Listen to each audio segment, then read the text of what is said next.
Биылғы Париж сән апталығының чемпионы Лангу қаласынан келген Биян ханым. Бірінші ханым, өтінемін.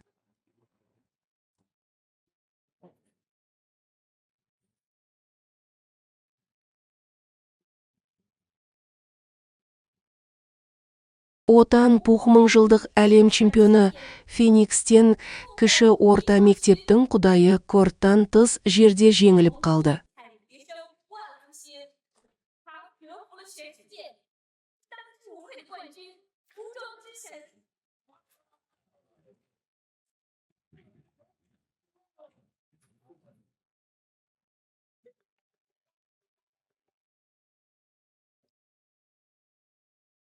Сәлеметсіз бе, күйеуім, Саулю, Саугуанның әкесі екеуміз жол апатына ұшырадық. Аман қалмаймыз. Саугуан кедей бала. Оның анасы менің анамды біздің отбасымызға мейірімді болу үшін тастап кетті. Өтінемін, күйеуіңізге қамқор болыңыз. Күйеуі.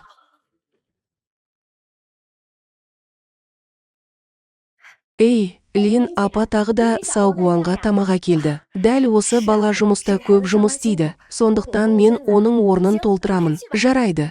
Алға, Линк апа, жарай ма? Мен ақ көзді қасқыр өсіремін деп қорқамын. Иә, Линк апа осы жылдар бойы ана және қожайын болған. Оған жүрегі мен жүрегін төкті. Оның ақшасы бар.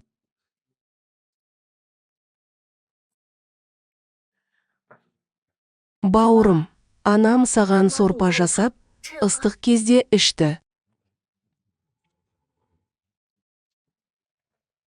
Бауырым, сен не істеп жүрсің? Ли Саулин, мен саған улы әйелді ұзақ уақыт шыдадым. Бауырым, мен сенмін. О, құдайым, менімен қалай осылай сөйлесе аласың? Сіз мен болуға лайық емессіз. Басқалар туралы ойлайтын балаларыңыз жоқ. Сондықтан мен сізге өлуге зейнетақы бере аламын. Қалайша бұл дүниеде сен сияқты жауыз әйел бар. Бұдан былай ұлың сені қатты жақсы көретін болады. Нәзік және нәзік, сен де Джуанның бұрынғы елісің. Сіз жай ғана толған ай болған Саугуанға түскенде қандай бос сөз айттыңыз. Менің ұлым сол кезде сені ұрлап, 30 жыл бойы сені іздеуге мәжбүрлеген мына улы әйел. Бауырым, ол бос сөз айтып жатыр деп ойлама. Сен бос сөз айтып тұрсың деп ойлаймын. Бұл адам жынды. Ол менің қымбаттым. Мен бүгін сенімен толықтай ажырасқым келеді. Ли Цалин, мен қазір сізге ресми түрде жұмыстан шығарылғаныңызды хабарлаймын. Бас костюм дизайнері зауыт директорының орынбасары болып, Чжа Саугуан болып өзгертілді. Саугуанды мен бірден тігіспен тәрбиеледім. Оның деңгейі ұялы телефон костюмдерінің дизайнері берген деңгейге сәйкес келмейді. Саулинг, үндеме. Мен өте дарындымын және өзімді өзім үйретемін. Маған қандай қоқыс бердің? Шұңқырда тұрып, еш қиналмай. Мен сені көптен бері қуып жібергім келді. Дәмін татып көрейін. Уайымдамаңыз. Мен сізге Сауян тігін фабрикасын түсіруге көмектесемін. Ал, Ли Санлинг, Саугуан өсіргеніңіз үшін рахмет.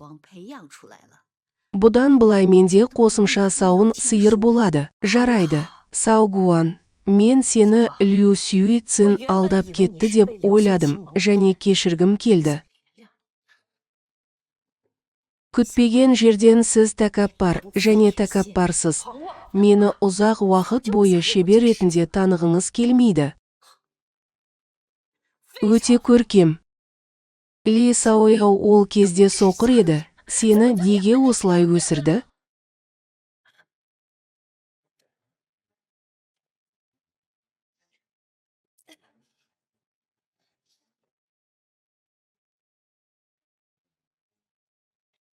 Содан бері анамыз бен ұлымыз мұғалімдер мен шәкірттер арасындағы қарым қатынасты үзді.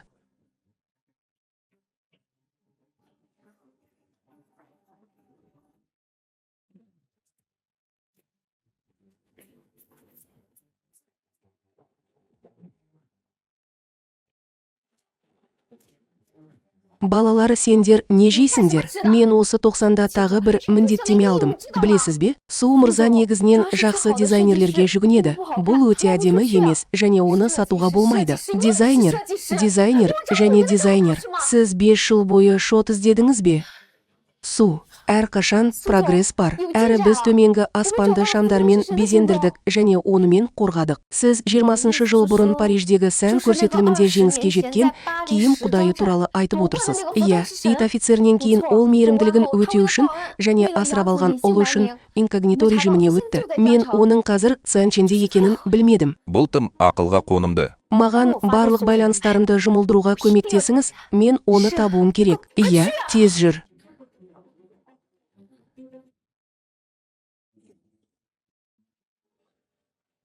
Анашым, не болды? Саугуан қайда? Ол бүгін кешкі асқа қайтып келмейді. Цан, мен онымен қатынасымды үздім.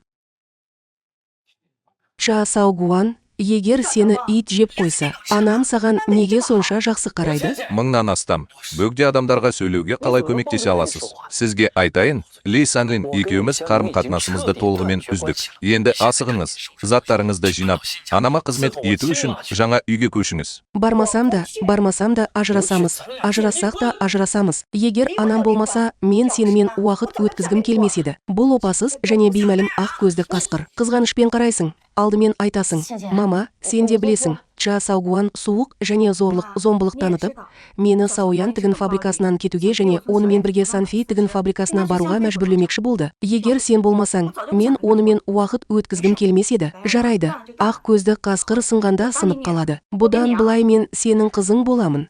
Сенімен бірге зейнетке шығамын. Цанға мейірімді болғаныңыз үшін рахмет, бірақ мен әлі де жұмыс тапқым келеді. Анашым, неге біздің зауытқа келмейсіз? Бірақ Сауян үлкен өндіруші және өте талапшыл. Сіз жаңа ғана кірдіңіз. Сізге тігінші болып жұмысқа кірісу қажет болуы мүмкін. Егер сіз жақсы болсаңыз, тігін жұмысшысын жейді. Кім? Біздің өріске қалай келдіңіз? Осы жаста сіз неге әлі де өзіңіз сияқты басты кейіпкерсіз? Сонда бұл сіздің станцияңыз. Сонда мен алдымен бос болмаймын. Алдымен қайтуға болады. Мен көп жұмыс істеймін және өзіме қамқор боламын.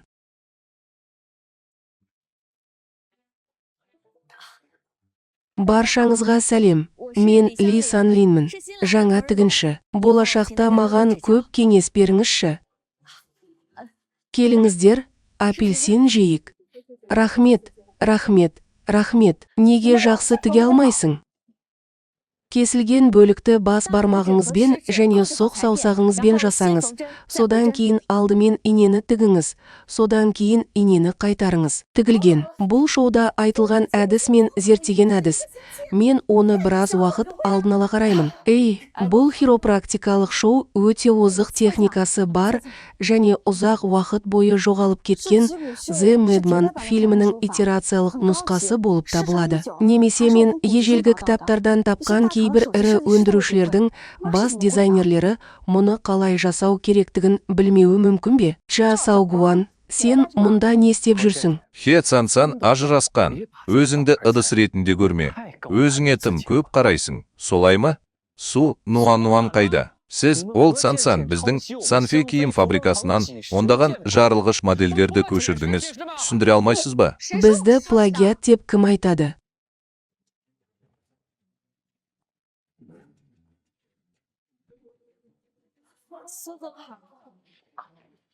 Отырыңыз, біздің Ксиаинзи киім фабрикасы ешкімді көшірмейді.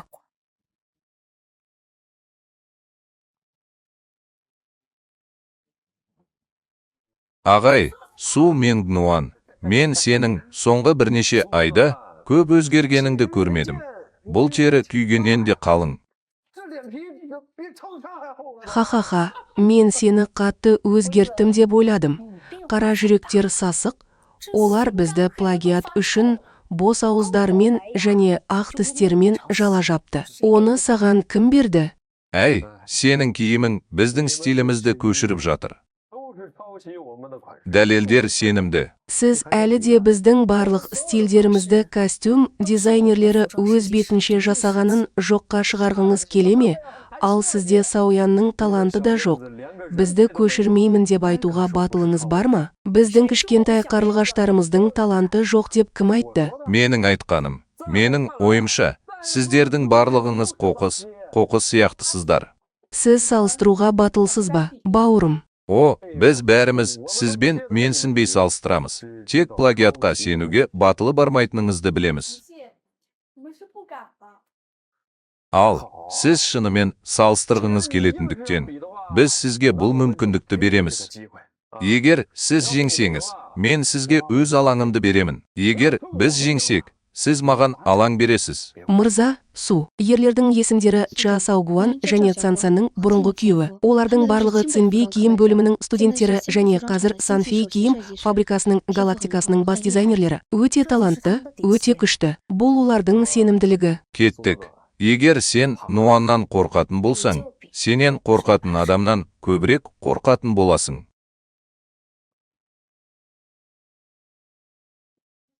Ойын ережелерін жариялауға рұқсат етіңіз. 3 матчта 2 жеңіс.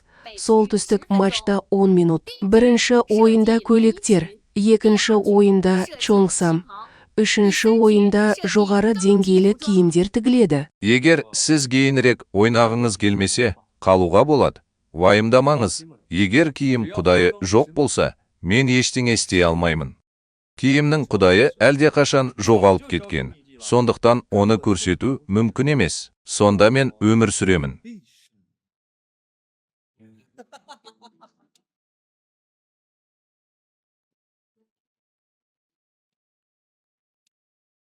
Бірінші сөйлем. Тегін.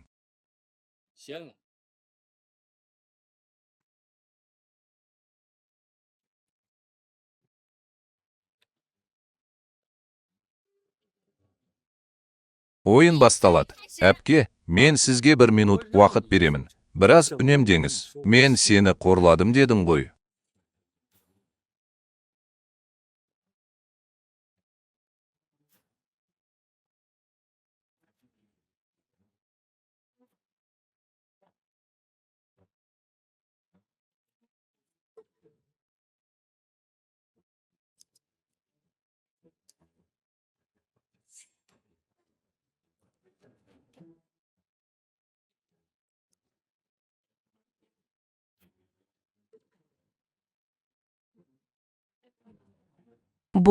Бұл қалай мүмкін? Кейде 10 секундтан аз уақыт ішінде қылыш кетіп шығады.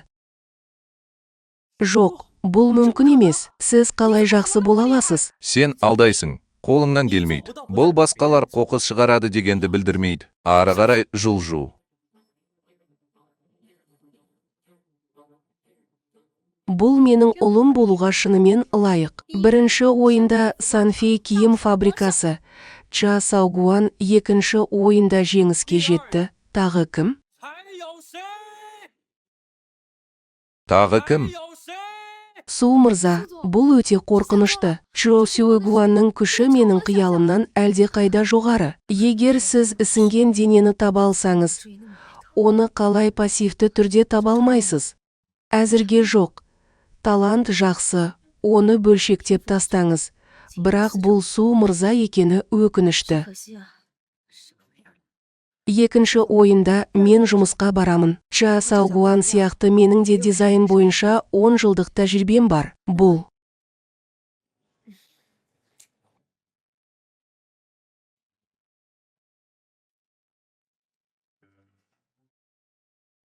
Хе Цансан, Ли Санлиннің ұлы әйелінің саған айтқаны пайдасыз. Ұлы әйел, анаң сені 30 жыл өсірді. Ар ұжданыңды иттер жеп қойды. Солай ма? Менің ар ұжданымды иттер жеп қойды. Сол ұлы әйелдің не істегенін білесің бе? Ол сені өлтіріп, анамды қуып жіберді. бұл шынымен де мисыз. Сенің анаң айтқандай емес пе? Әйтпесе, Осы жылдар ішінде анам сізге және оның биологиялық ұлына мейірімді болды. Сізге барлық сүйіспеншілікті сыйлады және сізге барлық дағдыларды үйретті. Қазір сізде бар нәрсенің бәрін сізге анам береді. Оның ішінде сіздің киім кию дағдыларыңыз да бар. Сіз қазір сіз үшін адамсыз ба? оның ағып кетпейтін техникасына келетін болсақ, ол маған үйреткеніне сенімдісіз бе? Екінші ойында Чоңсам жасалып, 10 минуттық кері санақ басталды.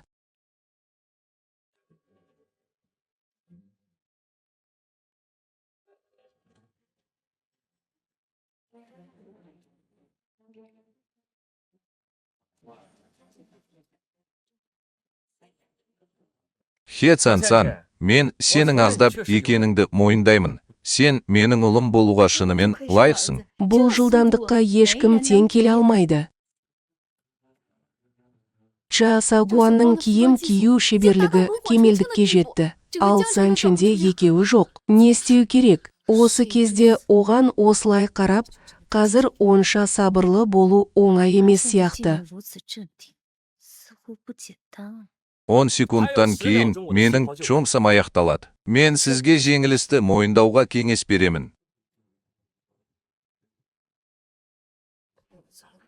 Әлі де жақсы емес.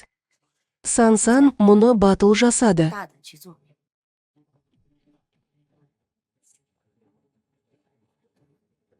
Киім дизайны бұл арнайы тігілген киім. Ол адамдарды бір-бірлеп сәйкестендіреді. Өйткені адамдар бір-біріне сәйкес келеді. Өйткені дайын адамдар бір-біріне сәйкес келеді. Осыдан кесу мен бояу әп сәтте шықты. Түсіндім.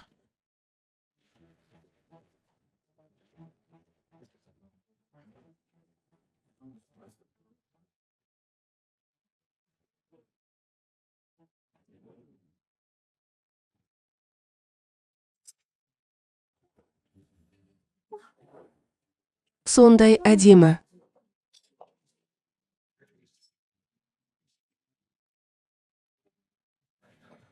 Хе Цансан түтіккен және деңгейі төмен. Мұндай баннерді қысқа мерзімде қалай жасауға болады? Бұл шынымен оның кесірінен бе? Ча Саугуан, сіз Чоңсамды аяқтау үшін ақша жоғалттыңыз және қарыздарсыз. Сапасы сізден жақсырақ. Бұл ойын менің абайсыздығым және оның жолы болды. Мен Цансанмен екінші ойында жеңіске жеттім. Егер ойында жеңіске жету бақытына ие болсам ше? Сіз кішкентай қарлығаштар сөзсіз ұтыласыз. Ву Ивеннің үлкен сөздерді айту қабілеті сенікі кімде жоқ. Алдымен жеңіс туралы сөйлесейік. Рахмет, кәне.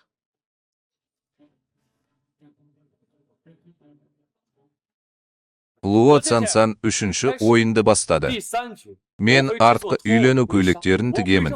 Мен сізді үйлену көйлегін жоғалтуға сендіремін. Бұл үйлену көйлегі бай болу үшін ең қиын костюмдердің бірі. Осы киімді түрде жасалған тапсырманың 10 минутында мен не айтарымды білмеймін. Ча Саубанның күші соншалықты ұсқынсыз деңгейге жетті. Хе Цансан, жеңілгеніңді мойындайсың ба? Мен бас тарттым деп кім айтты? Үшінші ойында енемді ойынға шақырғым келеді ме? Ли Саниннің шеберлігі мүлде жоқ. Мен оған ұтыла алмаймын. Ча Саухуа, бір қызығы, сіз көп жылдар бойы анаңыздың ұлы және шәкірті болдыңыз. Тіпті анаңыздың шеберлігінің 10-нан 1 бөлігін де үйренбегенсіз. Мен мұны неге дәл қазір жасамағанымды білемін. Өйткені анам маған бірнеше формуланы үйретті. Анашым, мұны үшінші ойында жасаңыз.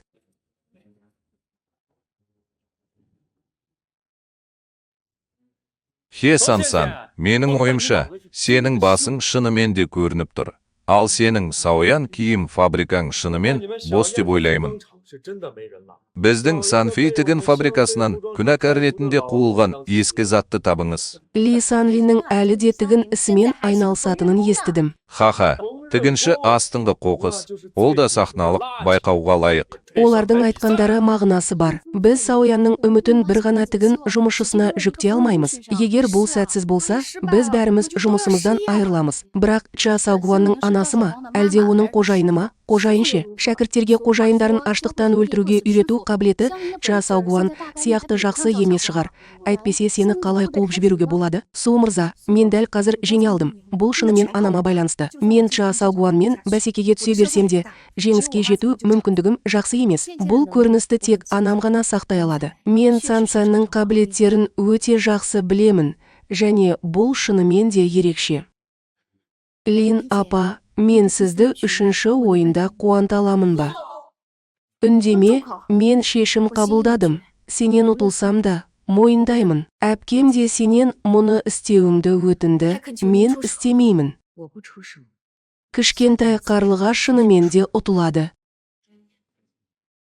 Жарайды. Үшінші ойыннан кейін 10 минут ішінде жоғары ажыратымдылықтағы костюмді жасаңыз. Кім ең әдемі және ең керемет болса, сол жеңеді. Саугуан, кейін абай болу керек, сенбе. Уайымдама, мен саған ешқашан сенбеймін.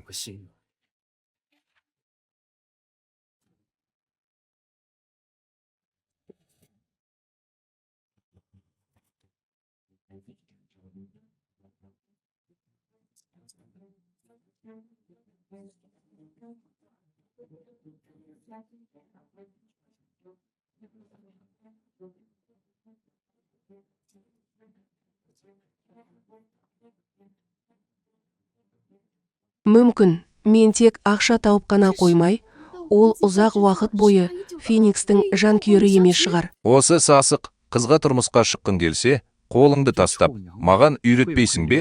Бұл жаппай техника өте қиын. Париж сән ұйымы 30 жыл бұрын қашан пайда болғанын түсіну соншалықты қиын болған сияқты. Солай емес пе? Сан Линси тым агрессивті. Ол мұндай қиын көйлекті қалай таңдай алады? Ча Саугуан, бұл артқы үйлену көйлегі өте қиын болса да, маған уақыт берсеңіз, мен оны жасай аламын. Бірақ бұл материалдық емес мәдени мұра костюмі маған бір айға берілсе де, 50 жыл болса да, мен оны жасай алмаймын. Бұл сіз іздеген адам, сондай тәкаппар. Соңына 5 минут қалғанда, сіз жай ғана жеңілгеніңізді мойындай аласыз. Ұялмаңыз. Ли Санлинг, сен әлі де киіп танытып жүрсің. Сіз өзіңізді киім құдайымын деп ойлайсыз. Сіз өз ақшаңыз болуға мүлдем лайық емессіз. Сонымен, егер мен сіздің аузыңыздағы киімнің күші болсам ше? Егер сен киімнің құдайы болсаң, мен сол жерде өліп, жоғарыдан секіремін.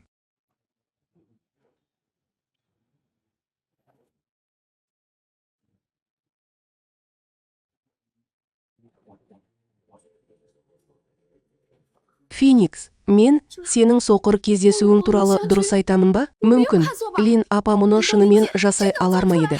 Және бұл мен ойлағаннан да күшті болды ма? Бұл шынымен де Феникстің әнге деген құштарлығын мұра ететін әдіс. Бұл техника мыңдаған жылдар бойы жоғалып кеткен жоқ па? Бұл сұхбат 30 жыл бұрын Париждегі сән көрсетілімінде болған, солай емес пе? Бұл Лин апа болуы мүмкін бе? Ол біз іздеген қызыл жарық құдайы ма? Иә, бұл сөзсіз ол, бірақ нағыз құдай баласы мұндай технологияны қалай мүмкін етпеді? Бұл жалған болуы керек. Тіпті алқаны мүлдем жасау мүмкін емес.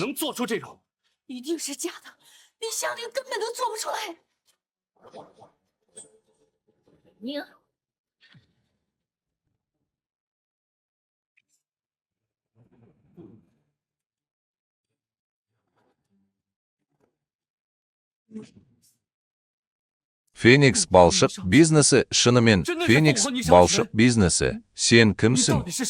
Мен киімнің құдайымын.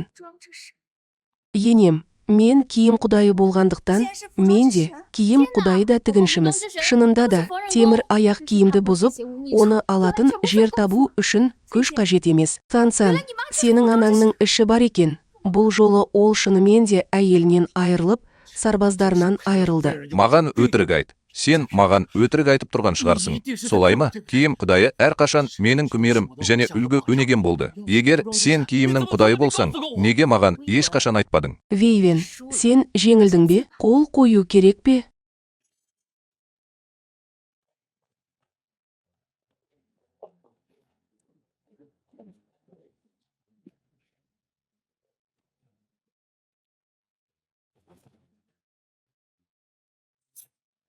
Иә, анаң, Уйнин, келісім шартты бұзуға қалай дәтің бар?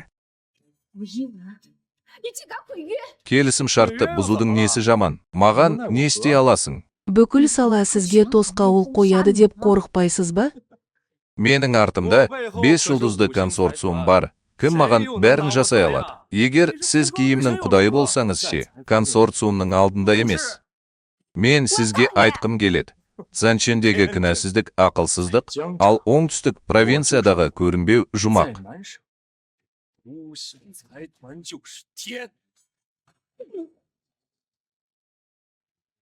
Мені полицияға шақыруға қалай дәтің бар? Мен сізге айтайын.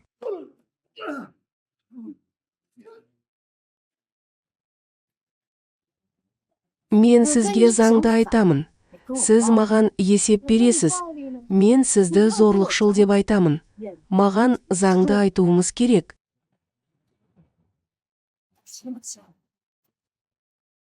Тілек.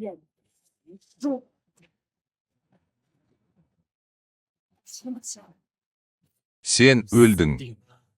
Мен 5 жұлдызды консорциумның сені өлтіргенін қалаймын. Егер сен сүймесең өлдің, өйткені менің әкем Су Цзин, ал мен сенің әкеңмін. Барыңыз, мен қол қоямын.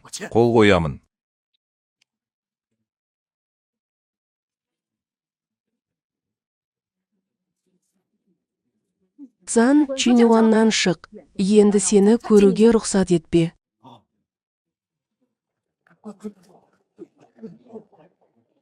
Күтпеген жерден Су мырзаның сыни сәті өте ұқсас болды. Аспаннан және жерден қорықпа. Лин апа біздің кішкентай қарлығаш киім фабрикасын құтқарғаныңыз үшін сізге алғысын білдіреді. Сізден біздің бас костюм дизайнеріміз болуыңызды сұрағым келеді. Рахмет, егер сіз де жоғарыласаңыз, сіз өзіңіздің көмекшіңіз боласыз. Сен не ойлайсың, анашым? Жай ғана иә деп айтыңыз.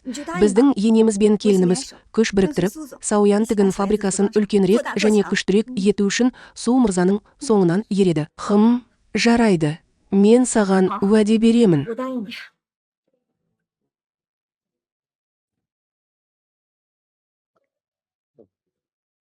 Лин Цанцан апа, бұдан былай сіз осында боласыз. Су мырза виллада тұрады. Бұл тым қымбат па? Иә, бұл компанияның бас костюм дизайнері үшін сыйлығы. Сізге төлеудің қажеті жоқ. Бұл бас менеджер. Компанияның ақшасы да ақша. Бұл тым ысырапшыл. Рухтар әлеміндегі адамдар соншалықты мейірімді. Олар барлық жерде басқалар туралы ойлайды. Шындығында бұл вилла аяқталмаған вилла. Ал Шу халқы 10 жылдан бері жоғалып кетті. Бұл ұшақ апатынан болды және өмір сүру үшін теңізге құлады. Ал енді бұл вилла мүлікті сақтауға тапсырылады. Жалдау ақысы да өте арзан. Айына 300 юан. Бұл тым арзан, солай ма? Иә, сондықтан сіз жан тыныштығымен өмір сүре аласыз. Рахмет, Су мырза.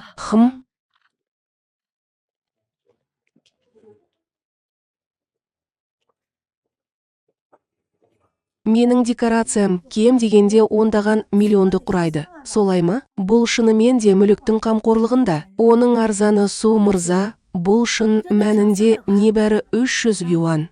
Бұл менің отбасымдағы ең арзан вилла. Ал бұл менің отбасымдағы ең арзан вилла. Бұл қалай үнемді болуы мүмкін? Тазалауға және тіркеуге келіңіз. Су мырза, сіз бастықсыз. Мен сізге бұл жұмысты орындауға қалай рұқсат бере аламын? Компанияда біз жоғарғы және төменгі деңгейлермен байланыстымыз.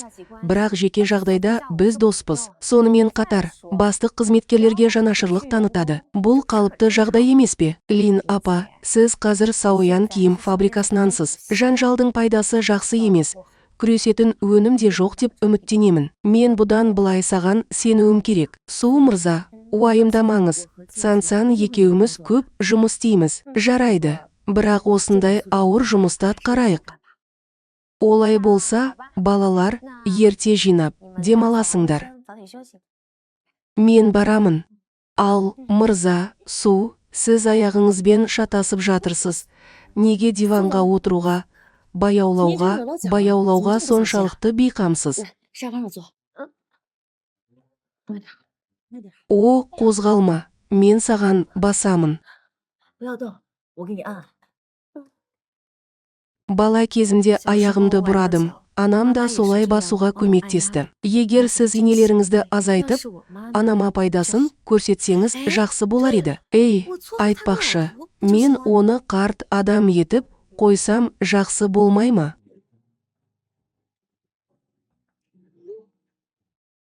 Болашақта маған 100 миллион долларлық келісім шартқа келудің қажеті жоқ. Иә, әкеме сабақ берген Су Дон болды. Мен қайтып келдім. Қайтып оралуға дайын. Жаңа нысаныңызды қараңыз. Қиындық жасамаңыз. Анаң қайтыс болғаннан бері мен оны қайта іздеген жоқпын. Менің әйелдерге деген қызығушылығым жоқ. Дөрекі, мәдениетсіз. Жоқ, Лин апа, ол шынымен жарасады. Көрдіңіз бе? Талантты және терең ойлы. Содан кейін сіз әдемі болып көрінесіз.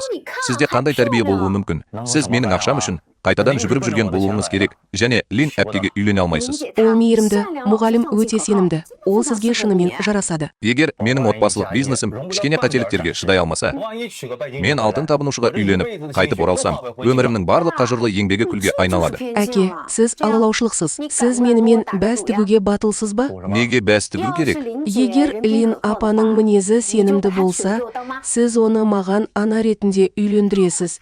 Бәс тігуге батылыңыз бар ма? Жарайды. Мен саған бәс тігемін. Егер сіз жеңсеңіз, мен онымен байланысып, оны сынап көруге келісемін. Бірақ ұтылсаңыз, болашақта әйел табу туралы айтпаңыз. Жарайды. Анашым, мына жарық сөніп қалды. Неге жанбайды? 妈，这灯是不是坏了？怎么不亮呀？ Жарықтың сынғанын көрейін, барып демалайын. 灯坏了，我去修修吧。 Анашым, неге мүлікті жөндеуге рұқсат бермейсіз? Жоқ, бұл оңай. Сіз сол жылы анаңызды ұмытып кеттіңіз. Менде әлі де электр лицензиясы бар. Сақ болыңыз.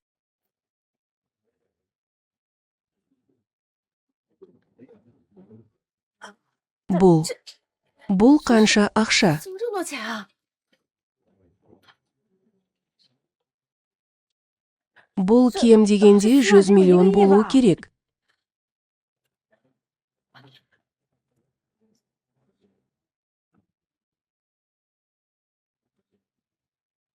Неге сонша ақша? Су мырза бастапқы есі теңізде немесе ұшақ апатынан қайтыс болғанын және бұл ақша оның байлығы болуы мүмкін екенін айтты.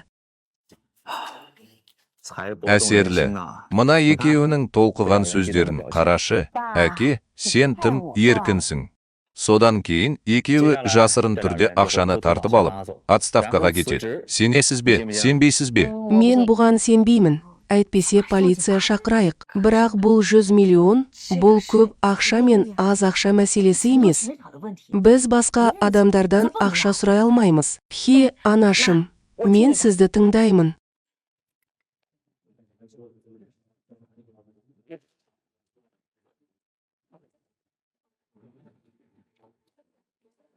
Ей, мен полиция шақырғым келеді. Мен жалдамалы үйден 100 миллион жинадым. Ей, мен полиция шақырғым келеді. Жалдамалы үйден 100 миллион таптым. Бұл Лин апаның мінезі сондай жақсы, әйтпесе мен ақшаны бір түнде алып қашып кетер едім. Сіз полиция шақырдыңыз. Иә, жолдас полиция, мен жалдамалы үйден көп ақша таптым. Штабқа қоңырау шалыңыз, және Феникс вилласынан белгісіз қолма-қол ақшаның көп мөлшерін табыңыз, және ақша тасымалдаушыдан осы ханымға қолдау көрсетуін сұраңыз. Ақшаны біздің әріптестеріміз өңдейді. Енді мәлімдеме жасау үшін, полиция бөліміне оралу үшін бізбен ынтымақтасыңыз. Солай емес пе? Жарайды. Жоқ, ешқандай проблема жоқ. Әке, мен жай ғана айтайын. Бұл Лин апаның шеберлігі, мінезі мен мейірімділігі жақсы, ал мұғалім уақытты білмейді. Бұл дүниеде түпкі мақсатты ұстанатын, қазынаға азғырылмайтын адамдар бар екен. Әке, онда мен сенен уәдеңді орындап, Лин апамен кездесуіңді сұраймын. Сіз алдағыңыз келмейді, 你 солай 该不 ма? 会是想耍赖吧？ Жарайды. Мен уәдемді 我也得 орындаймын. 先承诺。 Сіз оны қашан 你什么 басқарасыз? 时候把他接过来啊？ О, Хамф, мен өзімді ренжіте бастадым, және үйленбей тұрып әйелімді аяй бастадым. Хи, сасық қыз, мен қазір Лин әпкеме айтып, сенің кездесуіңді ұйымдастырайын деп жатырмын. Бірақ оны әшкерелеме. Сен Лин апаны ұятқа қалдырмас үшін менің әкем туралы айтасың. Сау бол. Егер сіз бұл әйелмен жақсы қарым-қатынаста болғыңыз келсе, онымен танысыңыз. Нуан мені шынымен біреумен таныстыруды талап етті, бірақ ол оны жаңа ғана кездестірді. Сақ болыңыз.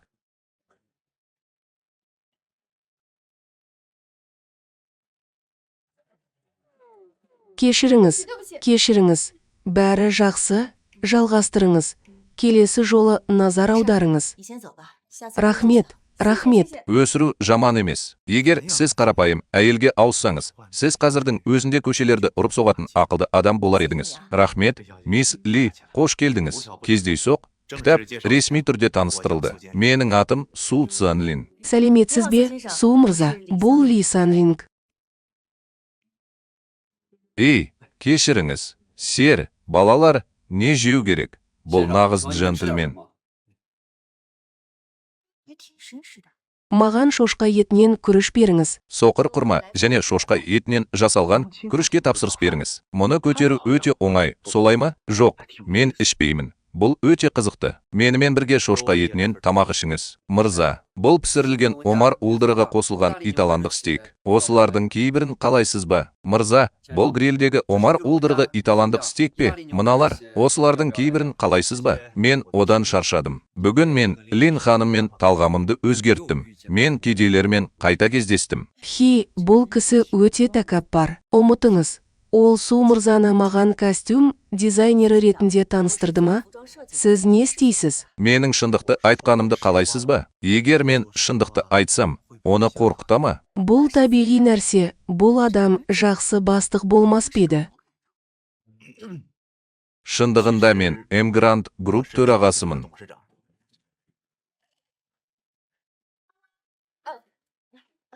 Кешіріңіз. Бәрі жақсы. Солай.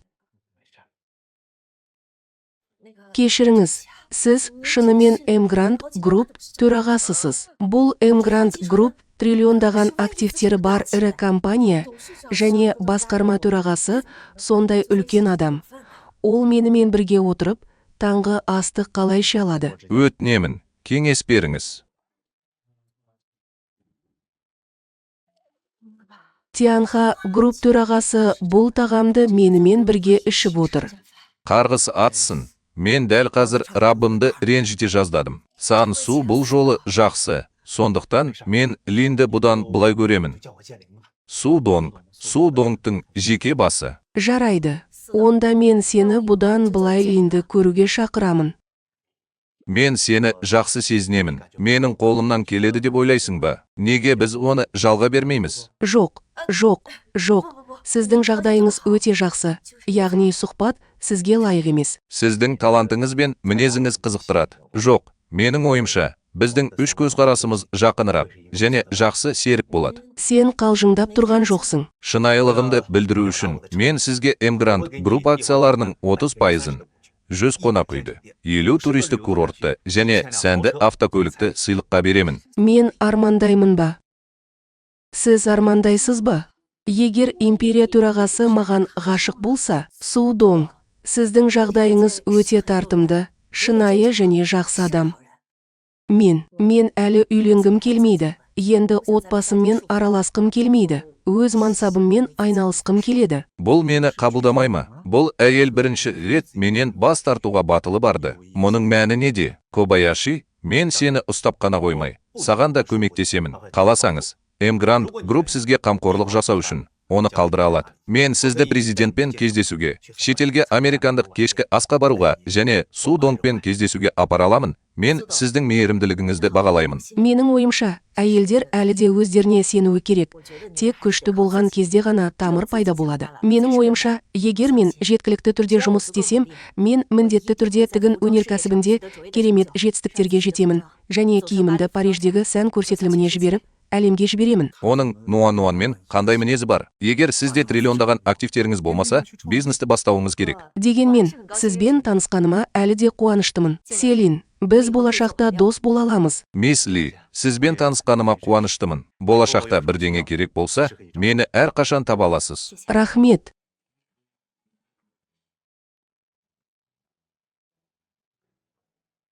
Отызыншы жылда алғаш рет бір әйел менің қызығушылығымды оятты. Бір минуттың ішінде мен Ли Санлин туралы барлық ақпаратты алғым келеді. Лин апа, айтыңызшы, сіздің жағдайыңыз қалай? Мырза, Селин, ол жақсы адам. Бірақ менде оған деген ерекше сезім әлі жоқ. Мен шынымен де көп жұмыс істегім келеді. Ұзақ мерзімді қарым-қатынаста болған дұрыс. Немесе егер сіз мұны қайталасаңыз, мырза жақсы болмайды. Ву Ин ағасын паналап, бізге ашулы түрде кек қайтарды. Біздің барлық дүкендер жабық. Қарғыс атсын. Менің мақалам. Мен оған соңғы рет сабақ бермеген сияқтымын. Солай ма? Біздің тігін фабрикамыз ұзақ уақыт бойы офлайн дүкендерге сүйенді, және оның өнімдері бір реттік және бәсекеге қабілетсіз. Егер осылай жалғаса берсе, біздің тігін фабрикасы міндетті түрде банкротқа ұшырайды.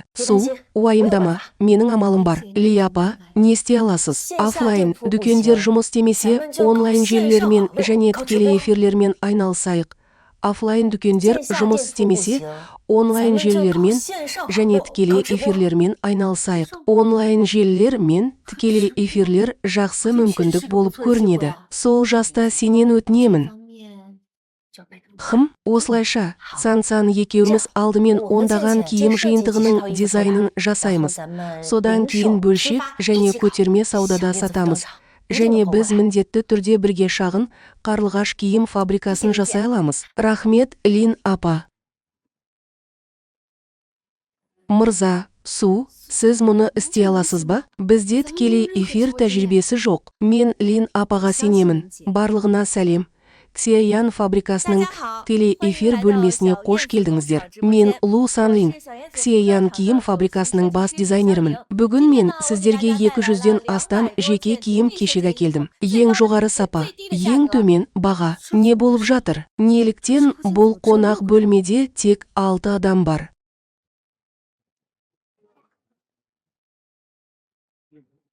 Оны қалай ешкім көре алмады?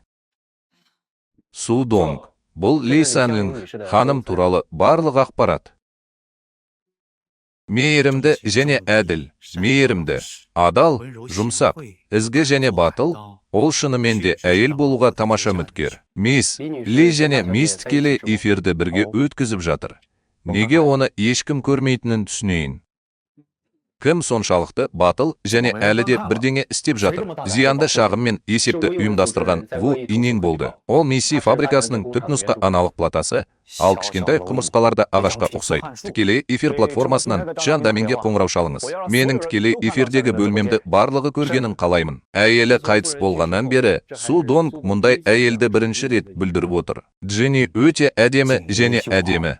Ол биік таулар мен өзендер болуы мүмкін. Сонымен қатар риба халқына түсуі мүмкін. Сіз осындай дизайнерлік данышпансыз.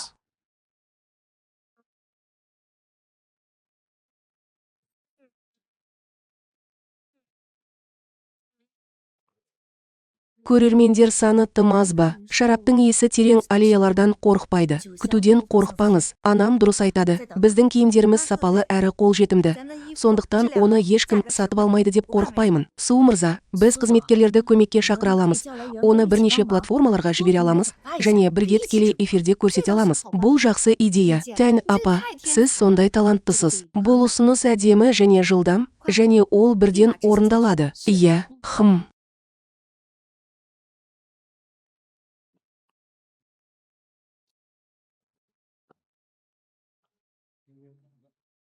Баршаңызға сәлем. Ксияян киім фабрикасының тікелей эфир бөлмесіне қош келдіңіздер. Біз бас костюм дизайнері Ли Санлингпіз. Ксияян киім фабрикасының тікелей эфир бөлмесіне қош келдіңіздер. Біздікі бас костюм дизайнері Ли Санлинг. Біздің барлық киімдеріміз өз бетінше әзірленіп, шығарылады. Енді ынтымақтастыққа әлемнің түкпір-түкпірінен киім брендтерін, ірі сауда орталықтарының дистрибьюторларын және т.б. шақырыңыз. Киім өте әдемі. Анама 2 дана сатып ал.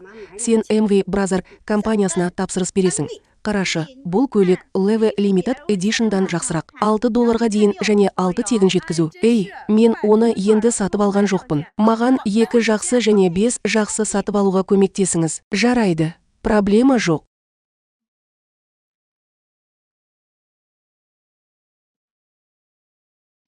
Сәлеметсіз бе? Кішкентай қарлығаш киім фабрикасы. Мен сіздің әр киіміңізге миллион данадан тапсырыс беремін. Мия апа, сіз жарылғыш заттың тапсырысын көргелі жатырсыз.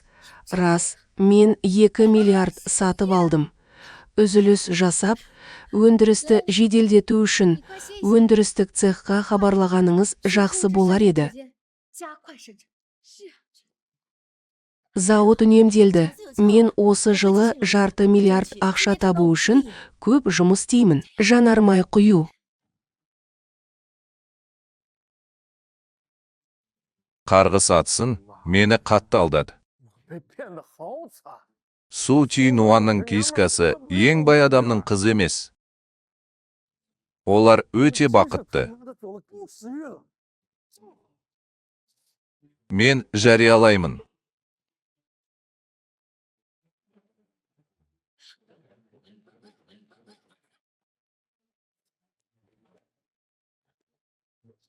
Ештеңе жоқ. Сіз қиындық тудыруға батылсыз ба? Сіз шынымен өлімнен қорықпайсыз, солай емес пе? Маған қысым жасау үшін лауазыңызды пайдаланбаңыз, ол босқа кетеді. Мен қазір 5 жұлдызды консорциумның мүшесімін. Сіз оған мойынсұнушылықпен таңданғаныңыз жөн, әйтпесе қош келдіңіз. Пенни келісімі неге мен ұстамайсың? Қазір тікелей эфир бөлмесінің сатылымы күніне миллиардтаған долларды құрайды. Вувен, саған айтайын. Сен маған миллиард берсең де, мен ешқашан бермеймін. Сіз оны қазір маған беріп, дереу кетесіз. Әйтпесе оның салдарын көтере алмайсыз және ағаларымды мені сындырамын деп қорқытуға батылсыз. Иә.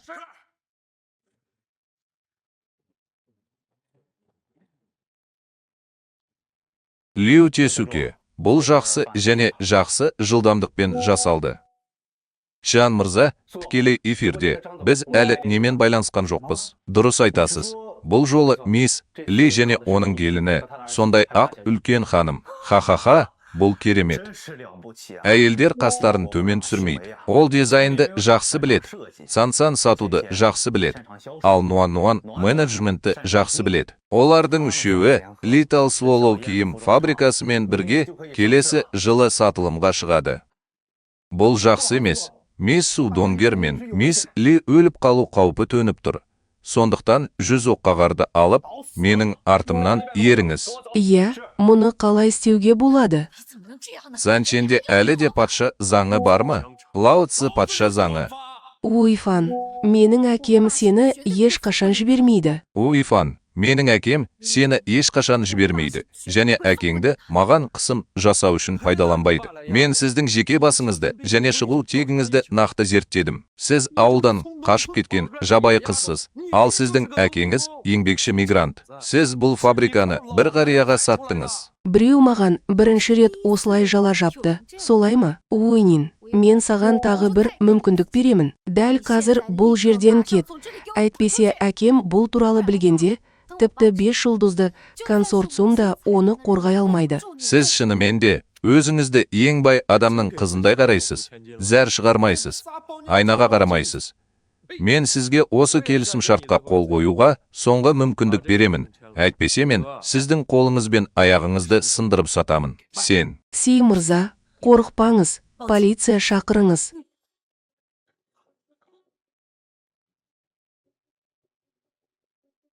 Полиция шақыр. Мен сенің қолыңды соңғы рет босқа өткізген жоқпын. Бұл жолы сенің орнын толтырамын.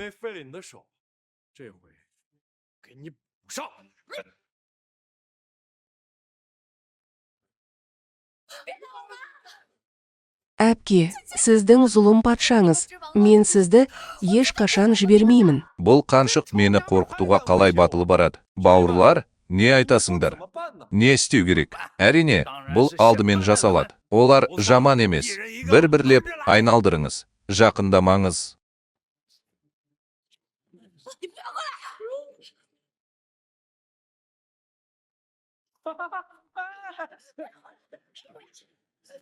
Мен.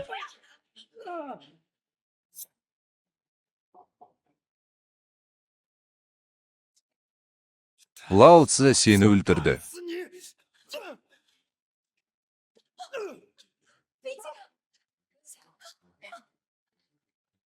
Лао Цзы мұны жасады. Жоқ, жоқ, жоқ, жоқ, жоқ, жоқ. Ішпе, ішпесең ішпе, ішпесең ішпе, ішпесең ішпе, ішпесең ішпе, ішпесең ішпе, ішпесең ішпе.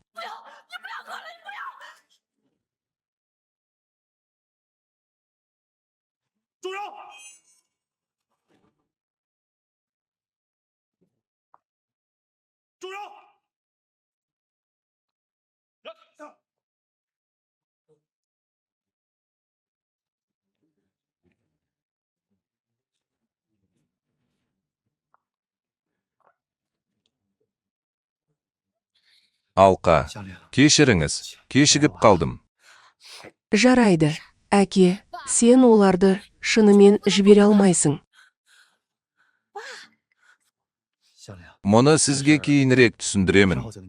Мен алдымен олармен есеп айырысамын. Бұла, сен Су Нуанның қоқыс қариясысың. Саған батылдық берген кім? Менің төрағаммен шынымен сөйлескіңіз келе ме? Бұл ескі нәрсе сіздің төрағаңыздың көзін ашады. Тағы бір қарғыс, сенсеңіз де, сенбесеңіз де, мен сізді акулаларды тамақтандыруға қалдырамын ба? Ол шынымен Эмгранд Групп төрағасы ма? Ол шынымен Эмгранд Групп төрағасы ма?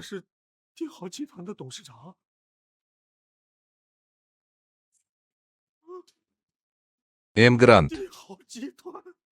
Су Цзанин Су Донг. Мен қателестім. Мен.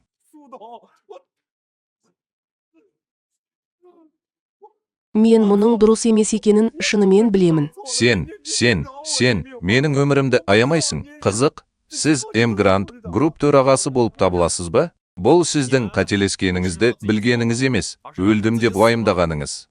Менің ағам 5 жұлдызды консорциумның атқарушы директоры. У Чао, сен, оның бетіне қара, мені бір рет аяшы, өтінемін. Бұл не? Менің қызым, мен әйелімді қорлайсың ба? 5 жұлдызды консорциумның төрағасы келсе де, мен қателеспеймін. Ұялы телефондарын тауып, түрмеге тастаңыз. 5 жұлдызды топқа тұрақсыздықты жоюды айтыңыз. Әйтпесе біздің Эмгранд тобының ашуын басуға дайындалыңыз. Оны түсіру керек. Мен бұл дұрыс емес екенін білемін. Қария, бұл жолы жақсы жұмыс істеп жатырсың ба? Тез түсіндіріңіз, мүмкіндікті түсіндіріңіз.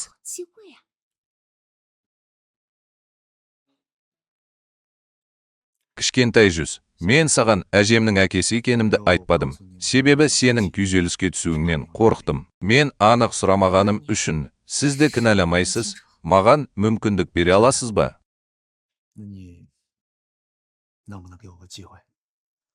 О, көпшілік алдында көп адам бар. Неге бұл туралы айтып тұрсың?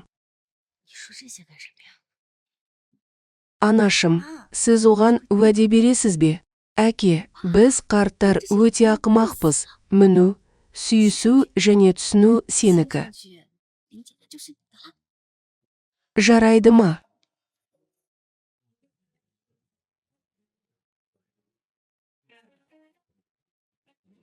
Маған тұрмысқа шығасың ба?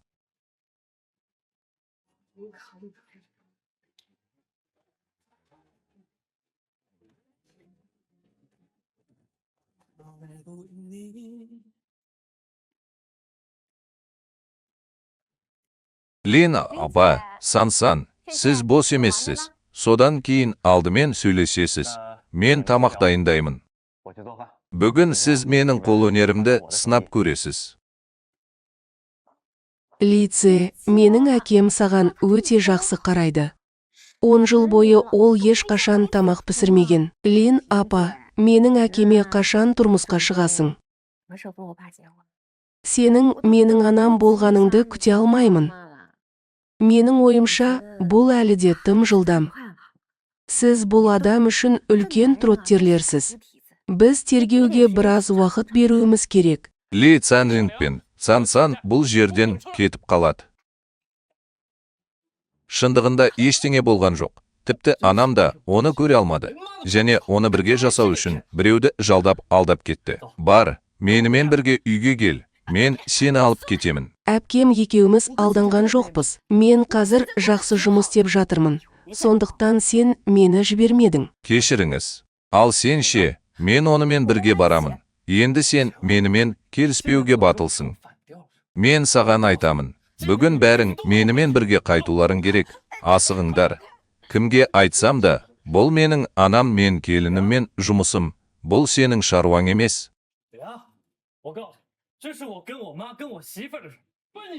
Ха-ха, сен көрші мачо қоқыстың ұлысың. Сен екеуміз көрші күйеу боламыз. Яғни сенің Лао Цзы жүре де алмайсың. Мен сасық өлемін. Бұл өте жақсы. Мен оны көрмегеніме бірнеше күн болды. Мен үшін өге әке таптым. Мен саған айтамын. Сен мені күт.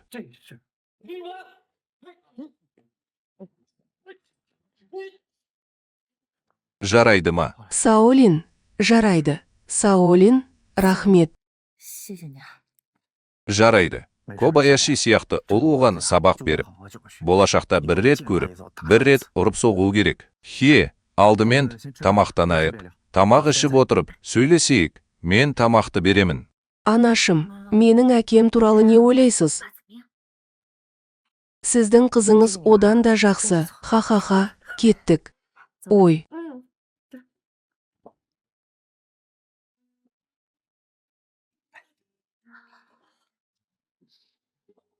Мен сізге жазда дайындаған түйменің етін қолданып көріңіз.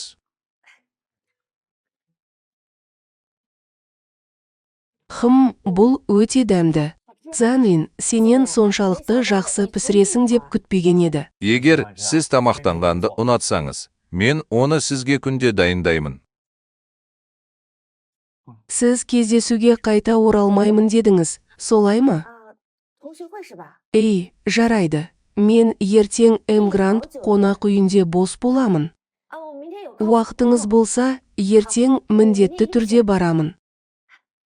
Эмгрант қонақ үйі менің меншігім, ертең сенімен бірге жүруге рұқсат ет. Қажет емес. Тым бос. Мен сені көргенде оны қорқытады деп қорқамын. Мені жібермесең, жасырын кетемін, әйтпесе уайымдамаймын. Иә, оның келіні болсын.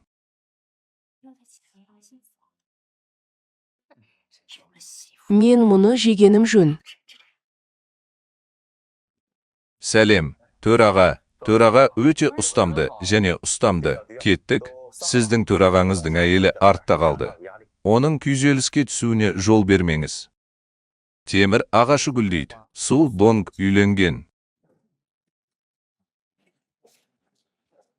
Біраз уақыт ол ғана. Менің әйелім кездесуге қатысады. Су мырза, уайымдамаңыз. Мен біреуді 2 жылдық оқу ақысын төлеуге жіберемін. Әр адам үйде патша шаяндарын, 10 тостаған құс ұясын, 10 мысық ұлдырығын және бір адамға 10 ақ кесілген тауықты көбірек жейді. Барлығы жақсы. Чо Донг әйеліне өте мейірімді. Ол үлкен ханымнан гөрі, оған көбірек көңіл бөледі. Отряд жетекшісі. Біздің бүкіл сынып сізге тиесілі. Сіз сауда компаниясын құрып, миллиардер болдыңыз. Ой, Лао Ван қайда араласып кетті. Адамдардың инженерлік қызметтен алатын жылдық табысы 100 миллионға аз. Лао Ван ескі сыныптасы. Неге сонша ұстамдысың? Шынында да, қайда, мен жай ғана Эмгрант тобында жұмыс істеймін. Тамақтан, Лао Ван. Сен Су Донды білесің бе? Мен жас кезімде Су Донгтың негізгі басшыларымен кездесуге қалай біліктілікке ие бола аламын. Құдайым, Су Донгтың мәртебесі сондай жоғары. Әрине, Су Донг ең бай адам. Бұл не туралы айтып тұр? Өте қуаныштымын. Жеміс жидек жеуге келіңіз. Өзіңіздің дөңгелек тауыңызды қосыңыз. Тибетте ластану жоқ. Не жеу керек? Ли Санлинг, сені мұнда кім шақырды? Ли Санлин, сені осында шақырған әлі шүберек көтеріп жүрме? Біздің сыныптағы сыныптастардың кім екенін білесіз бе? Не банк президенті, не жылжымайтын мүлік компаниясының иесі, не университет президенті. Ал сен жыртылған затты киіп, сынған жемісті көтеріп жүрген сен кімсің? Барлығыңыз ескі сыныптастарсыздар, бәрі бірдей. Мұны қалай айта аласыз? Санлин дұрыс айтады. Жарайды. Біз бәріміз жас кезімізде теңбіз, бірақ қоғамнан шыққан кезде басқаша болады. Үш нәрсе. Жарайды. Егер сен қазір осылай болсаң, мені бір ай бойы аңдығаның үшін ұнатпаймын. Оны бастан өткеруге қалай рұқсат етемін?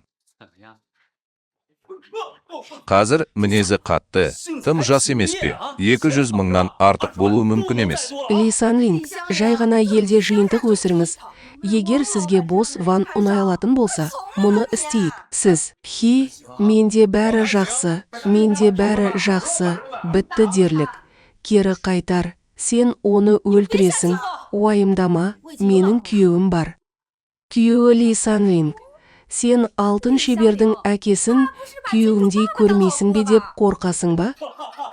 Сіз қандай бос сөз айтып отырсыз? Сіз оны сақтай алмайсыз және сата алмайсыз.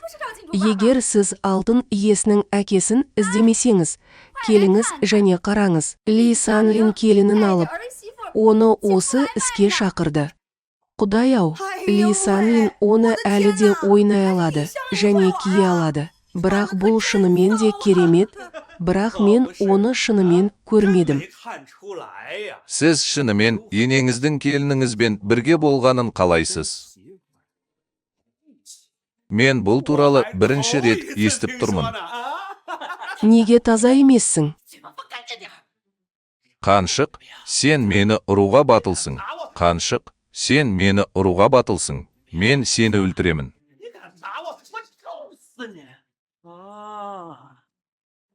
Мен сенің менімен ойнап жүргеніңді білемін. Сондықтан мен өзімді қасымда жүргендей етіп көрсетпеймін. Сіз ойнағыңыз келе ме? Жарайды. Мен бүгін сенімен бірге жүремін. Жарайды. Үндеме, ескі сыныптасыңа жақсы қызмет ет, алысқа барма. Кейіп танытып тұрсың ба? Мен неғұрлым көп айтсам, соғұрлым бақыттымын. Ха-ха-ха, келме.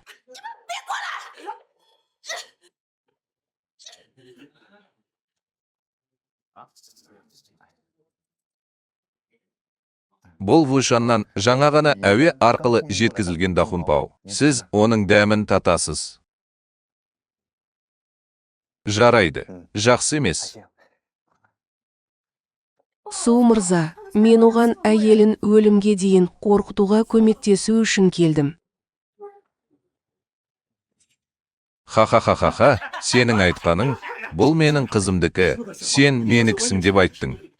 Ха-ха-ха-ха, сен кетіп қалдың. Біздің сыныптастарымыз бұл туралы сөйлесейік. Ли Саулан және басқалары миллиардерлер, және сіз өмір бойы тамақ пен киімге алаңдамайсыз. Ли Санлин, кейіп танытпа, сату бағасын әлі де көтергін келе ме? Есіңде ме, әкем қартайған ба? Сіз сыныптастарыңыз сияқты кіші сынып оқушысы сияқты жақсы емессіз бе? Мен.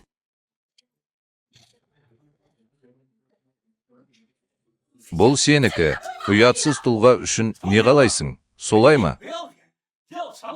Осы уақытқа дейін сенде бәрі жақсы, менімен ешкім сені қорлауға батылы бармайды. Менеджер, сіз Лао Цзының игі істерін бұзуға қандай нәрсеге батылсыз? Сізді ұруға батылсыз ба? Дәл қазір сені кім қорлады? Са Линг мен үшін тұра ма? Дәл қазір кімді қорлады деп айттыңыз? 刚才都谁欺负 Са 夏令？ Линк 给我 мен 站出 үшін 来！ орнынан тұрды.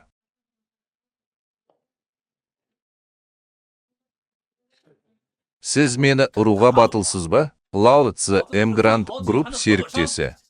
Өлгенше күте тұрыңыз. Эмгранд Групп, сіз сияқты адамдармен қалай ынтымақтаса алады? Эмгранд Групп, сізге бәрібір. Сіз тек өлгенше күтесіз. Мен біреуге қоңырау шаламын. Бұл Эмгранд Групп төрағасы Су Цзанлин мырза. Төраға, сен қалжыңдап тұрған жоқсың. 没开玩笑吧？ Төраға, бұл адамдар бәрімен не істейді? 大梁， Сен не ойлайсың? Төраға, бұл адамдар бәрімен не істейді? 大梁， Сен не ойлайсың?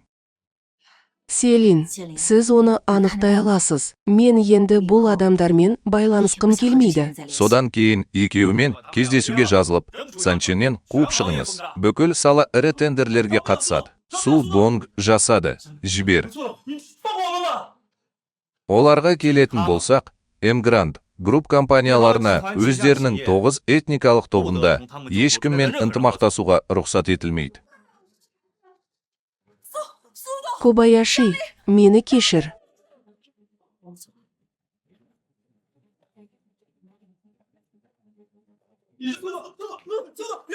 Жақсы айт, Кобаяши, бақытсыз болма. 项链，别不开心了。 Көптеген адамдар жай өтіп бара жатыр. Достық бұл да махаббат. 爱情也是。 Біз өмір бойы қол ұстасып, отбасы үшін, іс үшін бірге боламыз және ешқашан ажыраспаймыз. Рахмет, менеджер, өтінемін. Маған үйлен. Мен сенімен міндетті түрде үлкен той өткіземін. Бүкіл әлем саған батасын берсін.